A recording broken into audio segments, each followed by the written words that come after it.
ಕರ್ತನಲ್ಲಿ ಪ್ರಿಯರಾದವರೇ, ಗಣರಾಜ್ಯೋತ್ಸವದ ಈ ದಿನದಂದು ನಿಮ್ಮೆಲ್ಲರನ್ನು ಕೂಡ ಈ ನಿರೀಕ್ಷೆಯ ವಾಕ್ಯ ಕಾರ್ಯಕ್ರಮಕ್ಕೆ ಸ್ವಾಗತಿಸುವುದರಲ್ಲಿ ನಾನು ಬಹಳ ಸಂತೋಷ ಪಡ್ತೇನೆ. Today is a republic day. Wish you happy republic day. ಗಣರಾಜ್ಯೋತ್ಸವದ ಶುಭಾಶಯಗಳನ್ನು ಕೋರುವುದರಲ್ಲಿ ನಾನು ಬಹಳ ಸಂತೋಷ ಪಡ್ತೇನೆ, ಹೆಮ್ಮೆ ಪಡ್ತೇನೆ. ನಾವು ಭಾರತೀಯರು ಎಂಬ ಒಂದು ಹೆಮ್ಮೆ ಸದಾಕಾಲ ಎಲ್ಲ ಭಾರತೀಯರ ಹೃದಯದಲ್ಲಿ, ಮನಸ್ಸಲ್ಲಿ ಇರುವುದು ನಿಜವಾಗಲೂ ಒಂದು ಅದ್ಭುತವಾದಂಥ ಕಾರ್ಯ. ನಮ್ಮನ್ನು ದೇವರು ಈ ಭಾರತ ದೇಶದಲ್ಲಿ ಜನಿಸುವಂತೆ ಮಾಡಿರುವುದು ದೇವರ ಒಂದು ಉದ್ದೇಶ. ಈ ಭಾರತ ದೇಶಕ್ಕಾಗಿ ನಾವು ಪ್ರಾರ್ಥಿಸೋಣ, ಇದನ್ನು ನಾವು ಆಶೀರ್ವದಿಸೋಣ. ಎಲ್ಲ ರಾಜ್ಯಗಳು, ಎಲ್ಲ ಯೂನಿಯನ್ ಟೆರಿಟರಿಗಳು, ಎಲ್ಲ ವಿಧವಾದಂಥ ಅಧಿಕಾರಿಗಳು, ಎಲ್ಲ ವಿಧವಾದಂಥ ಸಚಿವರು ಎಲ್ಲರೂ ಕೂಡ ಆಶೀರ್ವಾದವಾಗಿ ಇರುವಂತೆ, ನಮ್ಮ ದೇಶವೇ ಸಮೃದ್ಧಿಯಾಗಿರುವಂತೆ ನಾವು ಪ್ರಾರ್ಥನೆ ಮಾಡೋಣ. ಇಂದಿನ ನಿರೀಕ್ಷೆಯ ವಾಕ್ಯಕ್ಕಾಗಿ 2 ಪೂರ್ವಕಾಲ ವೃತ್ತಾಂತ ಅದರ 7ನೇ ಅಧ್ಯಾಯದ 14ನೇ ವಾಕ್ಯ. The book of 2 Chronicles chapter 7 verse 14. ನನ್ನವರೆಂದು ಹೆಸರುಗೊಂಡ ನನ್ನ ಪ್ರಜೆಗಳು ತಮ್ಮನ್ನು ತಗ್ಗಿಸಿಕೊಂಡು ತಮ್ಮ ಕೆಟ್ಟ ನಡತೆಯನ್ನು ಬಿಟ್ಟು ತಿರುಗಿಕೊಂಡು ನನ್ನನ್ನು ಪ್ರಾರ್ಥಿಸಿ ನನ್ನ ದರ್ಶನವನ್ನು ಬಯಸುವುದಾದರೆ ನಾನು ಪರಲೋಕದಿಂದ ಲಾಲಿಸಿ ಅವರ ಪಾಪಗಳನ್ನು ಕ್ಷಮಿಸಿ ಅವರ ದೇಶದಲ್ಲಿ ಆರೋಗ್ಯವನ್ನು ದಯಪಾಲಿಸುವೆನು. ಅಥವಾ ಅವರ ದೇಶದಲ್ಲಿ ಕ್ಷೇಮವನ್ನು ದಯಪಾಲಿಸುವೆನು. ಈ ಗಣರಾಜ್ಯೋತ್ಸವದ ದಿನದಂದು ಕರ್ತನು ತನ್ನ ವಾಕ್ಯದಿಂದ ನಮಗೆ, ನಮ್ಮ ದೇಶಕ್ಕೆ ನಿರೀಕ್ಷೆಯನ್ನು ಕೊಡುವಂಥ ಒಂದು ಸಂದೇಶವನ್ನು ಕೊಡ್ತಿದ್ದಾನೆ. ಏನು? ದೇವರು ಹೇಳ್ತಿದ್ದಾನೆ, ನಾನು ನಿಮ್ಮ ದೇಶಕ್ಕೆ ಆರೋಗ್ಯವನ್ನು ದಯಪಾಲಿಸುವೆನು. I will heal your nation ಅಲ್ವಾ? ನಾನು ನಿಮ್ಮ ದೇಶಕ್ಕೆ ಕ್ಷೇಮವನ್ನು ಕೊಂಡು ಬರುವೆನು. ಇವತ್ತು ನಮ್ಮ ದೇಶವನ್ನು ನೋಡ್ರಿ, ನಾನಾ ರೀತಿಯಾದಂಥ ಕಾರ್ಯಗಳಲ್ಲಿ ಅನಾರೋಗ್ಯದಿಂದ ತುಂಬಲ್ಪಟ್ಟಿದೆ.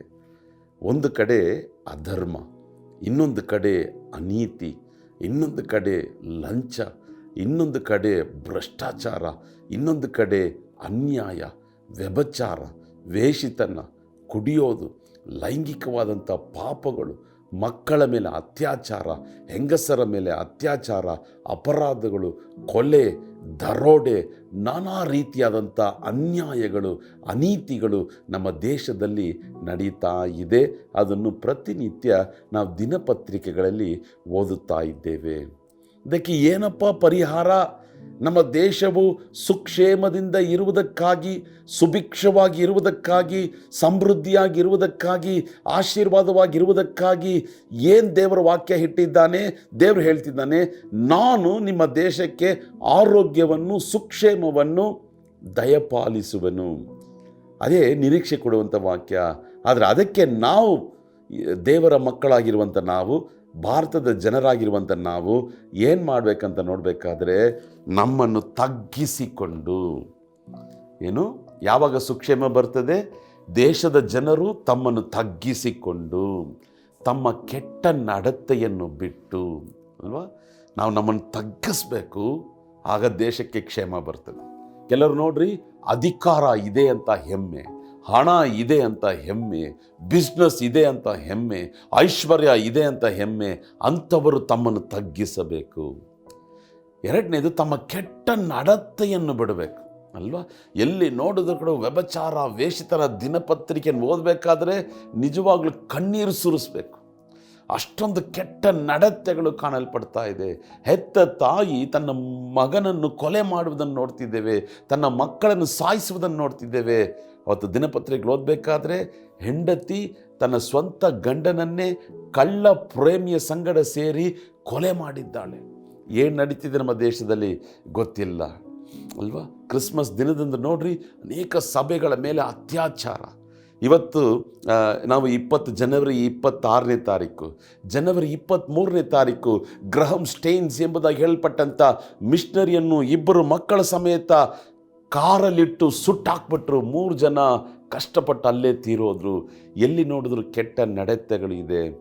ಇದನ್ನು ಬಿಟ್ಟು ಮನ ತಿರುಗಿ ನಾವು ದೇವರನ್ನು ನೋಡಿ ಪ್ರಾರ್ಥಿಸುವುದಾದರೆ, ದೇವರ ಕಡೆಗೆ ತಿರುಗಿಕೊಂಡು ದೇವರು ನೋಡಿ ಪ್ರಾರ್ಥಿಸುವುದಾದರೆ, ಆಗ ದೇವರು ಪರಲೋಕದಿಂದ ನಮ್ಮ ಪ್ರಾರ್ಥನೆಯನ್ನು ಲಾಲಿಸಿ ನಮಗೆ ಸದುತ್ತರವನ್ನು ಕೊಟ್ಟು ನಮ್ಮ ದೇಶಕ್ಕೆ ಕ್ಷೇಮವನ್ನು, ಸುಕ್ಷೇಮವನ್ನು, ಸುಭಿಕ್ಷೆಯನ್ನು, ಆಶೀರ್ವಾದವನ್ನು, ಆರೋಗ್ಯವನ್ನು ಆತನು ದಯಪಾಲಿಸುತ್ತಾನೆ. ಆಮೇಲೆ ನಿರೀಕ್ಷೆ ಕೊಡುವಂಥ ವಾಕ್ಯ, ನಮ್ಮ ದೇಶಕ್ಕೆ ದೇವರು ಆರೋಗ್ಯವನ್ನು ದಯಪಾಲಿಸಲು ಇಚ್ಛಿಸುತ್ತಾನೆ, ಕ್ಷೇಮವನ್ನು ದಯಪಾಲಿಸಲು ಇಚ್ಛಿಸುತ್ತಾನೆ. ನಾವೇನು ಮಾಡಬೇಕು? ನಮ್ಮನ್ನು ತಗ್ಗಿಸಬೇಕು, ನಮ್ಮ ಕೆಟ್ಟ ನಡತೆಗಳನ್ನು ಬಿಡಬೇಕು, ದೇವರ ಕಡೆಗೆ ತಿರುಗಬೇಕು, ದೇವರ ಮುಖವನ್ನು ನೋಡಬೇಕು, ದೇವರ ನೋಡಿ ಪ್ರಾರ್ಥನೆ ಮಾಡಬೇಕು. ಆಗ ದೇಶಕ್ಕೆ ಸುಕ್ಷೇಮ. ಆಮೇಲೆ ಸುಲಭವಾಗಿ ಹೇಳಬೇಕಾದ್ರೆ, ದೇಶದ ಜನರು ನಾವು ಮನ ತಿರುಗಬೇಕು, ದೇವರನ್ನು ನೋಡಿ ಪ್ರಾರ್ಥಿಸಬೇಕು, ಆಗ ದೇಶಕ್ಕೆ ಕ್ಷೇಮ ಉಂಟಾಗುತ್ತದೆ. ಆಮೇಲೆ ಇವತ್ತೊಂದು ತೀರ್ಮಾನ ಮಾಡಿರಿ, ನಮ್ಮ ದೇಶಕ್ಕಾಗಿ ನಾವು ಪ್ರಾರ್ಥನೆ ಮಾಡ್ತೇವೆ ಎಂಬುದಾಗಿ. ಸಭೆಗಳಲ್ಲಿ ಪ್ರಾರ್ಥಿಸಿರಿ, ಮನೆಗಳಲ್ಲಿ ಪ್ರಾರ್ಥಿಸಿರಿ, ಕುಟುಂಬವಾಗಿ ಪ್ರಾರ್ಥಿಸಿರಿ, ವೈಯಕ್ತಿಕವಾಗಿ ಪ್ರಾರ್ಥಿಸಿರಿ. ನಿಶ್ಚಯವಾಗಲೂ ದೇವರು ನಮ್ಮ ದೇಶಕ್ಕೆ ಕ್ಷೇಮವನ್ನು ಅನುಗ್ರಹಿಸುವಂಥ ದೇವರಾಗಿದ್ದಾನೆ. ಕಣ್ಗಳನ್ನು ಮುಚ್ಚಿ ಪ್ರಾರ್ಥಿಸೋಣ. ನಮ್ಮನ್ನು ಪ್ರೀತಿಸುವಂಥ ಪರಲೋಕದ ತಂದೆಯೇ, ನಮ್ಮ ದೇಶಕ್ಕೆ ಕ್ಷೇಮವನ್ನು ಕೊಡ್ತೀಯ ಅಂತ ನೀನು ವಾಗ್ದಾನ ಕೊಡ್ತಿದೀಯ ಸ್ವಾಮಿ. ದೇವರೇ, ನಾವೆಲ್ಲರೂ ಕೂಡ ನಮ್ಮನ್ನು ತಗ್ಗಿಸಿ ನಮ್ಮ ಕೆಟ್ಟ ನಡತೆಗಳನ್ನು ಬಿಟ್ಟು ನಿನ್ನ ಕಡೆಗೆ ತಿರುಗಿಕೊಂಡು ನಿನ್ನ ಪ್ರಾರ್ಥಿಸುವಂತೆ ನಮಗೆ ಕೃಪೆಯನ್ನು ಅನುಗ್ರಹಿಸು. ನಮ್ಮ ದೇಶಕ್ಕೆ ಕ್ಷೇಮವನ್ನು ಕೊಡು. ಈ ಗಣರಾಜ್ಯೋತ್ಸವದ ದಿನದಂದು ನಮ್ಮ ದೇಶವನ್ನು ನಾವು ಆಶೀರ್ವದಿಸ್ತೇವೆ. ದೇಶಕ್ಕೆ ಕ್ಷೇಮವನ್ನು ಕೊಡು ಎಂಬುದಾಗಿ ಪ್ರಾರ್ಥಿಸ್ತೇವೆ. ನಮ್ಮ ಇಡೀ ದೇಶದ ಅಪರಾಧಗಳನ್ನು ಕ್ಷಮಿಸಿ ಎಂಬುದಾಗಿ ಪ್ರಾರ್ಥಿಸ್ತೇವೆ. ನಮ್ಮ ದೇಶವನ್ನು ನೀನು ಸಮೃದ್ಧಿಯಾಗಿ ಆಶೀರ್ವದಿಸು ಸ್ವಾಮಿ, ಅಪರಿಮಿತವಾಗಿ ಆಶೀರ್ವದಿಸು. ನಿನ್ನ ನಾಮ ಮಹಿಮೆ ಹೊಂದಲಿ. ಯೇಸು ಕ್ರಿಸ್ತನ ನಾಮದಲ್ಲಿ ಪ್ರಾರ್ಥಿಸ್ತೇವೆ ತಂದೆಯೇ. ಆಮೇನ್, ಆಮೇನ್. ರಿಪಂಟ್, pray unto God, then God will heal our nation. ಮನ ತಿರುಗು, ದೇವರ ಬಳಿಯಲ್ಲಿ ಪ್ರಾರ್ಥಿಸು. ದೇವರು ನಮ್ಮ ದೇಶಕ್ಕೆ ಕ್ಷೇಮವನ್ನು ಕೊಡುವಂಥ ದೇವರಾಗಿದ್ದಾನೆ. Have a blessed day. God bless you.